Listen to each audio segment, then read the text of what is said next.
Hello बच्चों, good morning. कैसे हैं आप लोग? सभी अच्छे हैं? तो चलिए आज हम लोग फिर से आपका स्वागत है मेरे YouTube channel Mukesh sir online classes में। और आज हम लोग देखेंगे कक्षा 8 का मॉडल सेट हिंदी। तो आप लोग सभी को मालूम है कि यह 50 नंबर का 50 क्वेश्चन रहेगा। तो प्रत्येक क्वेश्चन का एक एक नंबर रहेगा, इसमें नेगेटिव मार्किंग नहीं है। तो चलिए हम लोग JECRT का जो शेड्यूल है और उसमें जो मॉडल प्रश्न पत्र है उसको हम लोग देखेंगे कि किस तरह से हम लोग इसे सॉल्व करेंगे। तो चूंकि यह वस्तुनिष्ठ प्रश्न है और आपको OMR शीट मिलेगा, इसलिए बहुत बारीकी से और अच्छे ढंग से OMR शीट को काला करना है। चाहे तो आप ब्लू पेन या ब्लैक पेन लेके जाएंगे और अच्छे तरीके से फुलफिल करेंगे। तो यहाँ पर हम लोग देखते हैं बच्चों कि प्रश्न 1 जो है, यहाँ पर जो प्रश्न 1 है उसमें कह रहा है कि निम्नलिखित गद्यांश को पढ़कर उससे दिए गए प्रश्नों के सही विकल्प को चुनना है। इसको अच्छे ढंग से पढ़ना है और बड़े ध्यान से पढ़ना है। अशोक स्वतः आज 4 साल से यह युद्ध हो रहा है और कलिंग आज भी जीता नहीं जा सका है। दोनों ओर के लाखों आदमी मारे गए हैं, लाखों घायल हुए हैं, पर हम आज भी असफल हैं। क्या होगा इसका परिणाम? ये अशोक जो है अपने आप में बोल रहा है और उनके जो द्वारपाल है वो सिर झुकाकर बोल रहे हैं, राजन संवाददाता आना चाहता है। तो अशोक बोलते हैं, सम्राट अशोक आने दो। संवाददाता फिर बोलता है, संवाददाता जो है वो प्रवेश कर, महाराज अशोक की जय हो, शुभ संवाद है। गुप्तचर समाचार लाया है कि कलिंग के महाराज लड़ाई में मारे गए हैं। तो बच्चों यह एक गद्यांश है, यानी एक कहानी है और इस कहानी के आधार पर जो है आपके यहाँ पर 2 प्रश्न हैं। तो आपको मालूम ही होगा कि यह कहाँ से लिया गया है और किस चैप्टर से है। तो पहला है इसमें प्रश्न कि उपरोक्त पंक्तियों के लेखक कौन है, यानी ये जो पंक्तियां हैं उसके लेखक कौन है। तो इसके 4 ऑप्शन है, A ज्ञान रंजन, B बंशीधर श्रीवास्तव, C प्रेमचंद और D रामचंद्र शुक्ल। तो आपका जो है सही आंसर होगा B बंशीधर श्रीवास्तव। प्रश्न नंबर 2 है, कौन आज भी नहीं जीता जा सका है, यानी ये जो आप पढ़े गद्यांश उसके आधार पर कौन आज भी नहीं जीता जा सका है। A Burma, B Nepal, C Kalinga, चीन, D चीन। तो इस गद्यांश के आधार पर आपका आंसर होगा C कलिंग। अब आगे चलते हैं, 2 नंबर का है, कक्षा में प्रथम आने पर अपने पिता को लिखे गए इस पत्र में छूटे गए अंश को भरिए जो प्रश्न संख्या 3, 4 तथा 5 के रूप में बॉक्स में क्रमवार क्रमांकित है। तो यह एक आवेदन है बच्चों, और इस आवेदन में आप देख रहे होंगे कि खाली जो स्थान है वहाँ पर क्रम भी दिया हुआ है। तो उस क्रम के आधार पर आपको भरना है। जैसे पूज्य पिताजी, अब यहाँ पर 3 नंबर का क्वेश्चन है। देखिए आप नीचे यहाँ पर देखेंगे कि 3 में जो आपके ऑप्शन है वह है सादर प्रणाम, A में, B में नमस्ते, C में नमस्कार, D में स्नेहाशीष। तो चूंकि पिताजी हैं, पूज्य पिताजी हैं, तो आपका जो है यहाँ पर उत्तर आएगा A सादर प्रणाम। A3 का जो है आंसर होगा सादर प्रणाम। उसके बाद है मैं यहाँ सकुशल हूँ। आशा करता हूँ कि आप सभी सकुशल होंगे। आज हमारे विद्यालय का वार्षिक परीक्षा का परिणाम घोषित हुआ है। आपको यह जानकर हार्दिक, अब देखिए यहाँ पर खाली स्थान है और 4 नंबर है। तो 4 नंबर हम लोग देखते हैं कि A में है अप्रसन्नता, B में है प्रसन्नता, C में कुशलता, D में निराशा। तो आपके 4 का जो ऑप्शन होना चाहिए वो है B। यहाँ पर क्या होगा, हार्दिक प्रसन्नता होगी कि मैंने अपनी कक्षा में प्रथम स्थान प्राप्त किया है। यह आपके आशीर्वाद एवं कुशल मार्गदर्शन के कारण ही संभव हो पाया है। माता जी को प्रणाम तथा छोटे भाई को प्यारा भरा। तो अब यहाँ पर देखेंगे बच्चों कि 5 नंबर में खाली स्थान है। तो 5 नंबर में हम लोग देखते हैं ऑप्शन क्या दिया हुआ है। A प्रणाम, बी मार्गदर्शन, सी हार्दिक, डी आशीर्वाद। तो चूंकि हम बच्चों को हमेशा आशीर्वाद देते हैं, बड़ों से हम लोग आशीर्वाद लेते हैं, तो यहाँ पर छोटे भाई को प्यारा प्यारा भरा क्या होगा, आशीर्वाद, यानी आपका ऑप्शन डी। आपका आज्ञाकारी पुत्र क ख ग दिनांक कितना है। तो यहाँ पर आप देख सकते हैं कि ये 5 नंबर जो था, 5वां तक जो था वो 3 से 5 आपको आवेदन से था। अब आइए व्याकरण खंड। तो यहाँ पर 6 नंबर का क्वेश्चन हम लोग देखते हैं बच्चों कि तालाब शब्द का पर्यायवाची शब्द नहीं है, यानी ध्यान से पढ़ना है। कभी कभी क्वेश्चन जो है कह देता है कि तालाब शब्द का पर्यायवाची शब्द है, अब यहाँ कह रहा है नहीं है। तो देखते हैं ए सरोवर, बी सर, सी सरिता, डी पोखर। तो यहाँ पर जो है मतलब प्रश्न है कि पर्यायवाची शब्द नहीं है, तो आपका सही ऑप्शन होगा सी सरिता। सरिता नदी को कहा जाता है। आइए प्रश्न नंबर 7 में हम लोग आते हैं। चंद्रमा शब्द का पर्यायवाची शब्द होगा। चंद्रमा शब्द का पर्यायवाची शब्द क्या है, तो आपके ऑप्शन है A Rashmi, B Shashi, D Rasal, D Saroj. तो यहाँ पर चंद्रमा शब्द का पर्यायवाची शब्द होगा एक शशि, यानी बी आपका सही उत्तर होगा। चलिए 8वां नंबर में आते हैं। शीश शब्द का तद्भव रूप कौन सा होगा। शीश शब्द का तद्भव, यानी शीश जो है उसका तद्भव क्या होगा। तो ए सिर, बी शरीर, सी शशि, डी सूर्य। तो आपका सही उत्तर होगा ए सिर। 9 नंबर में क्वेश्चन है बच्चों कि वह थी एक मजदूर, इस वाक्य में मजदूर है। वह थी एक मजदूर, इस वाक्य में मजदूर है। ए संज्ञा, बी सर्वनाम, सी क्रिया, डी क्रिया विशेषण। तो आपका सही उत्तर होगा ए संज्ञा। वह एक मजदूर, वह थी एक मजदूर, तो मजदूर संज्ञा हो जाएगा, किसी व्यक्ति का नाम जो है इसमें जुड़ जाता है मजदूर। चलिए अब हम लोग आते हैं क्वेश्चन नंबर 10 में। करण कारक का विभक्ति चिन्ह होगा। करण कारक का विभक्ति चिन्ह होगा। ए ने, बी कर्म, सी से, डी में पर।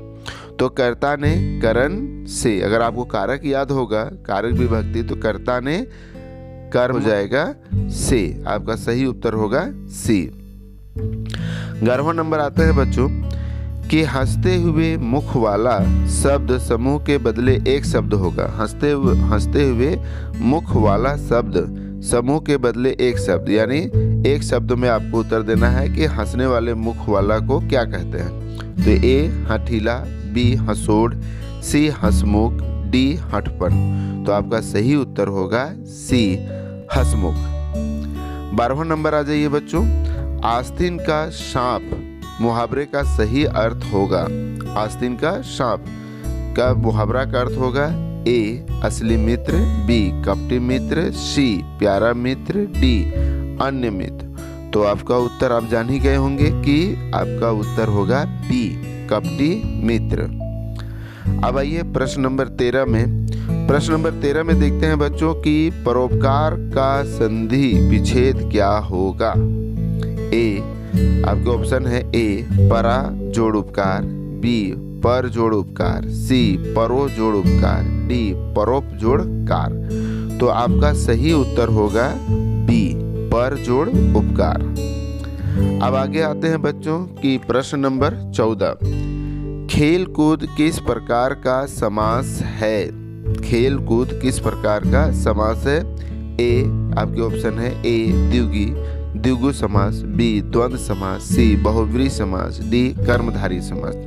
तो बच्चों जहां पर डैश योजक चिन्ह देखते हैं, खेल और कूद में योजक चिन्ह दिया हुआ है, तो योजक चिन्ह जो होता है वो द्वंद्व समास में आता है। जैसे भाई बहन, माता पिता, आगे पीछे, ऊपर नीचे, तो ये सारे शब्द जो है आपके द्वंद्व समास के अंतर्गत में आएंगे जिसमें योजक चिन्ह हो। अब आइए प्रश्न नंबर 15। जय शब्द का विलोम क्या होगा। जय शब्द का विलोम, विलोम मतलब उल्टा। ए परतंत्र, बी पराजय, सी पवित्र, डी अशांति। तो आपका सही उत्तर होगा बच्चों बी पराजय, जय का विलोम पराजय, बी। 16 नंबर है, कभी शब्द का स्त्रीलिंग रूप होगा, कभी शब्द का स्त्रीलिंग रूप होगा। आपके ऑप्शन है ए कवित्री, बी कवयित्री, सी कवियत्री, डी कवयित्री। तो आपका सही उत्तर होगा डी कवित्री, कवि का कवित्री। 17 नंबर प्रश्न में आते हैं बच्चों, मैं भी बहुत भयभीत था, इस वाक्य में प्रविशेषण होगा। मैं भी बहुत भयभीत था, इस वाक्य में प्रविशेषण होगा। ए मैं, बी भी, सी बहुत, डी भयभीत। तो आपका सही उत्तर होगा विशेषण का जो विशेषता बतावे उसे हम लोग प्रविशेषण कहते हैं। तो यहाँ पर विशेषता जो विशेषण हो रहा है भयभीत, तो उसको बहुत भयभीत यानी विशेषण का भी विशेषता कौन सा वाक्य कौन सा शब्द बता रहा है, तो वह है बहुत, यानी आपका ऑप्शन होगा सी। अब आइए प्रश्न नंबर 18 में, उपवन शब्द में कौन सा उपसर्ग प्रयुक्त है। तो हम लोग ये सभी जानते हैं बच्चों कि उपसर्ग किसी भी शब्द के पहले लगता है और प्रत्यय किसी भी शब्द के बाद में लगता है। यानी शब्द कहने का मतलब है धातु। अगर आप धातु से पहले अगर किसी शब्द का प्रयोग करते हैं तो वह उपसर्ग होगा। तो यहाँ पर है उपवन, तो आपके ऑप्शन है ए में अप, बी में अनु, सी में उप, डी में उ। तो आपका समझ में आ गया होगा कि उत्तर जो है आपका सी होगा उप, उप जोड़ वन, उपवन। प्रश्न नंबर 19 में आते हैं, उपकार शब्द में किस उपसर्ग के संयोग से परोपकार शब्द बना है। उपकार में किस शब्द को उपसर्ग के संयोग से परोपकार शब्द बना है। जैसे ए परा, बी पर, सी परो, डी से परस। तो आपका सही उत्तर होगा बी पर, यानी पर में अगर हम उपकार जोड़ देते हैं तो हो जाएगा परोपकार।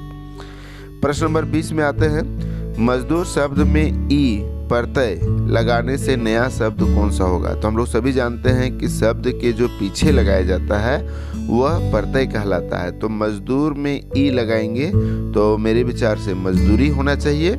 लेकिन चलिए हम लोग ऑप्शन देखते हैं। ए मजदूरी, बी मसखरी, सी मजबूती, डी मजबूतियां। तो आपको समझ में आ गया होगा कि इसका सही उत्तर होगा ए मजदूरी। अब हम लोग आते हैं पाठ्य पुस्तक से। ये अभी हम लोग व्याकरण सेशन खत्म हुआ, अब हम लोग आते हैं पाठ्य पुस्तक से। तो पाठ्य पुस्तक में प्रश्न नंबर 21 है, पुष्प की अभिलाषा कविता में पुष्प किसके प्रति समर्पित है। आपके ऑप्शन है मातृभूमि और वीर, बी किसान, सी देवी देवता, डी सुरबाला। तो आपको ऑप्शन से ही पता चल जा रहा है कि ए जो है मातृभूमि और वीर के लिए पुष्प की अभिलाषा में समर्पित किया गया है। तो आपके ऑप्शन ए। अब आइए प्रश्न नंबर 22, छोटा जादूगर कहानी के कहानीकार कौन है। छोटा जादूगर के कहानीकार कौन है। ए मुंशी प्रेमचंद, बी सूर्यकांत त्रिपाठी निराला, सी जयशंकर प्रसाद, डी महादेव टोपो। तो आपको इससे समझ में आ गया होगा कि छोटा जादूगर के जो कहानीकार है वो है जयशंकर प्रसाद। आपके ऑप्शन सी। अब आइए प्रश्न नंबर 22-23 में आएंगे, कार्निवल के मैदान का माहौल कैसा था। कार्निवल के मैदान का माहौल कैसा था। ए खुशनुमा, बी विषादनुमा, सी नीरस, डी अजीब। तो आपको तो पता ही चल गया होगा कि इसका सही उत्तर ए खुशनुमा। अब आइए जो प्रश्न नंबर 24, किसका ज्वर सबसे भयानक होता है। ए सत्संग, बी कुसंग, सी सच्चाई, डी अच्छाई। तो आपका उत्तर होगा बी कुसंग। कुसंग का ज्वर सबसे भयानक होता है। प्रश्न नंबर 25, किस अवस्था में मित्रता की धुन सवार होती है। कौन सी अवस्था में हम लोग मित्रता ज्यादा बनाना चाहते हैं। ए युवावस्था, बी बालपन, सी छात्रावस्था, डी वृद्धावस्था। तो आपके सही उत्तर होगा ए युवावस्था। आगे आते हैं प्रश्न नंबर 26 में, चलने से पहले किसका अनुमान कर लेना चाहिए। ए पथ का, बी नदी का, सी पहाड़ का, डी मित्र का। तो आपका सही उत्तर होगा ए, पथ का। चलने से पहले पथ का अनुमान कर लेना चाहिए। आइए प्रश्न नंबर 27। बड़े भाई साहब पाठ में कन कौआ का क्या अर्थ होता है? आपके ऑप्शन है ए, चिड़िया, बी, पतंग, सी, आसमान, डी, बिजली। तो आपका सही उत्तर होगा बी, पतंग। अब आइए प्रश्न नंबर 28 में, मैदान के बीच में किसकी पताका फहरा रही है? तो आपके ऑप्शन होंगे ए, मगध, बी, कलिंग, सी, शाक्य, डी, चालुक्य। तो इसका सही उत्तर होगा ए, मगध। आइए प्रश्न नंबर 29 में, बुढ़िया गांव के किस दिशा में रहती थी? ए, पूरब में, बी, पश्चिम में, सी, उत्तर में, डी, दक्षिण में। तो आपका सही उत्तर होगा ए, बुढ़िया जो है वो गांव के पूरब दिशा में रहती थी। सही उत्तर ए, पूरब। प्रश्न नंबर 30 में आते हैं, किसका तन थक गया था? किसका तन थक गया था? तो ए आते हैं बुढ़िया का, बी, पति का, सी, बेटा का, डी, बेटी का। तो आपका सही उत्तर होगा ए, बुढ़िया का। अब आइए प्रश्न नंबर 31 में, लेखक के घर के सामने किसका पेड़ था? लेखक के घर के सामने किसका पेड़ था? ए, आम का, बी, अमरूद का, सी, जामुन का, डी, कटहल का। तो आपका सही उत्तर होगा बी, अमरूद का। अब आइए प्रश्न नंबर 32, कहाँ के अमरूद प्रसिद्ध हैं? ए, पटना का, बी, रांची का, सी, इलाहाबाद का, डी, लखनऊ का।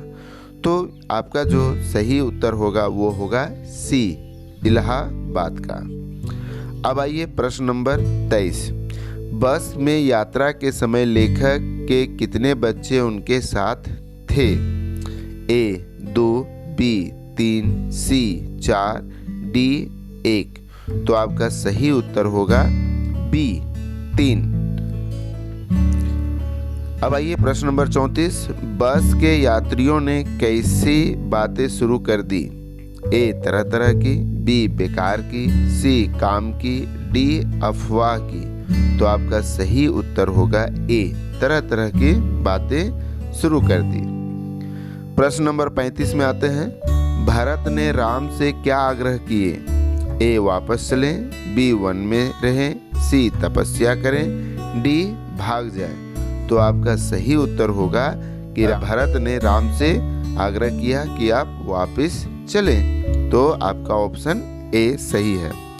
अब आइए प्रश्न नंबर 36 में, मिथिलेश किसे कहा गया है? ए, दशरथ, बी, जनक, सी, राम, डी, लखन। तो आपका सही उत्तर होगा बी, यानी मिथिलेश जो है वो जनक को कहा गया है। अब आइए प्रश्न नंबर 37, झारखंड के 2 सपूत पाठ में किस क्षेत्र की चर्चा की गई है? ए, झारखंड, बी, बिहार, सी, नेपाल, डी, उड़ीसा। तो आपका सही उत्तर होगा ए, झारखंड। अब आइए प्रश्न नंबर 38, राम नारायण सिंह का जन्म कब हुआ था? राम नारायण सिंह का जन्म कब हुआ था? ए, 1985, बी, 2005, सी, 1885, डी, 1785। तो आपका सही उत्तर होगा सी, 1885। प्रश्न नंबर आ जाइए 39 में, बस को कंपनी के हिस्सेदार कैसे बता रहे थे? A, first class, B, second class, D, third class या डी, फोर्थ क्लास। तो कंपनी के जो हिस्सेदार है वो अपने बस को तो भाई फर्स्ट क्लास ही बताएंगे। तो इसीलिए आपका उत्तर सही होगा ए, फर्स्ट क्लास। अब आइए प्रश्न नंबर 40, हुंड्रो जलप्रपात का पानी कितना फुट से नीचे गिरता है? तो आपके ऑप्शन है, आप लोग कभी हुंड्रो फॉल गए होंगे तो वहां पर देखे होंगे। तो आपके ऑप्शन है ए, 272 फीट, बी, 243 फीट, सी, 244 फीट, डी, 275 फीट। तो आपका सही उत्तर होगा बी, 243 फीट। अब आइए प्रश्न नंबर 41 में, रात के सन्नाटे में कौन रोती है? ए, नदियाँ, बी जंगल, सी घर, डी खलिहान। तो रात के सन्नाटे में कौन रोती हैं? ए नदियां। आपके ऑप्शन ए सही होगा। अब आ जाइए 42 प्रश्न में, गुरु शिष्य हिंदी साहित्य की कौन सी विधा है? गुरु शिष्य हिंदी साहित्य की कौन सी विधा है? तो ए कविता, बी कहानी, सी यात्रा संस्मरण या डी संस्मरण। तो आपका सही उत्तर होगा डी संस्मरण। प्रश्न नंबर 43 है, डॉक्टर चंद्रा कहाँ चाहती थी? A engineer, B doctor, C professor या डी कवि। तो आपका सही उत्तर होगा डी बी, जो है डॉक्टर चंद्रा डॉक्टर बनना चाहती थी और वो बन भी गई। तो आपके उत्तर है, सही उत्तर है बी। प्रश्न नंबर 44 है, वीर जननी का पुरस्कार किसे मिला? ए पिता को, बी डॉक्टर चंद्रा की माँ को, सी डॉक्टर चंद्रा को, डी दादा को। तो आपका सही उत्तर होगा बी डॉक्टर चंद्रा की माँ को। अब आइए प्रश्न नंबर 45, डॉक्टर चंद्रा को किस बीमारी ने गर्दन के नीचे का पूरा शरीर निर्जीव कर दिया था? ए पोलियो, बी टाइफाइड, सी तपेदिक, डी हैजा। तो आपका सही उत्तर होगा ए पोलियो से। प्रश्न नंबर 46 है, किसके घर में खुशी का माहौल था? ए आपके ऑप्शन है ए शुभांगी, बी रवि, सी कमलेश, डी कमला। तो आपका सही उत्तर होगा ए शुभांगी। प्रश्न नंबर 47 है बच्चों, शुभांगी के पिता आंगन में बैठकर क्या पढ़ रहे थे? ए आपके ऑप्शन है ए पत्रिका, बी समाचार पत्र, सी उपन्यास, डी कविता। तो आपका सही उत्तर होगा बी समाचार पत्र। प्रश्न नंबर 48 में जाते हैं बच्चों, तालाब बांधता धर्म स्वभाव के रचनाकार कौन हैं? ए आपके ऑप्शन है ए अनुपम मिश्र, बी महादेवी वर्मा, सी शिवानी, डी निर्मला पुतुल। तो आपके सही उत्तर होगा अनुपम मिश्र यानी ए। अब आइए प्रश्न नंबर 49, बिहार के किस इलाके में अकाल के समय गांव ने मिलकर 63 तालाब बनवाए थे? बिहार के किस इलाके में अकाल के समय गांवों ने मिलकर 63 तालाब बनाए थे? ए पटना, बी औरंगाबाद, सी दरभंगा या डी मधुबनी। तो आपका सही उत्तर होगा डी मधुबनी। अब हम लोग इस हिंदी मॉडल सेट का सबसे अंतिम प्रश्न में आते हैं। उससे पहले मेरे यूट्यूब चैनल को जरूर सब्सक्राइब करें और यह मेरा सेशन कैसा रहा इसके बारे में जरूर कमेंट करेंगे और ज़्यादा से ज़्यादा मेरे वीडियो को लाइक एवं शेयर करना ना भूलेंगे। तो चलिए हम लोग अंतिम प्रश्न पर ध्यान देते हैं। छेरा छेरा त्योहार किस राज्य में मनाया जाता है? ए तमिलनाडु, बी छत्तीसगढ़, सी हरियाणा, डी बिहार। तो आपका सही उत्तर होगा बी छत्तीसगढ़। तो इस तरह से हम लोग हिंदी मॉडल सेट कंप्लीट करते हैं। फिर मिलते हैं नए सेट के साथ। तब तक के लिए सभी बच्चों को बहुत बहुत धन्यवाद।